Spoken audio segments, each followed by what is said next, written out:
ایک دن نبی کریم صلی اللہ علیہ وسلم نے راستے میں ایک شکاری کو دیکھا جس نے ایک ہرنی کو پکڑ کر باندھ رکھا تھا۔ ہرنی تڑپ رہی تھی۔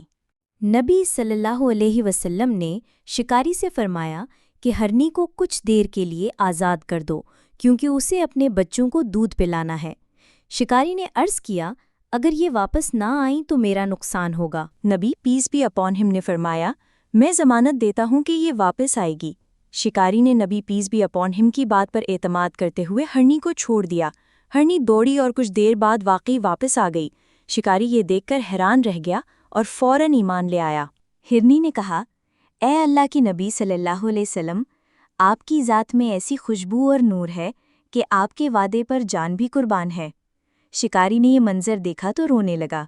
کہا، یا رسول اللہ صلی اللہ علیہ وسلم، میں اس ہرنی کو آپ کے صدقے آزاد کرتا ہوں۔ نبی صلی اللہ علیہ وسلم صرف انسانوں کے نہیں بلکہ جانوروں کے بھی نبی تھے۔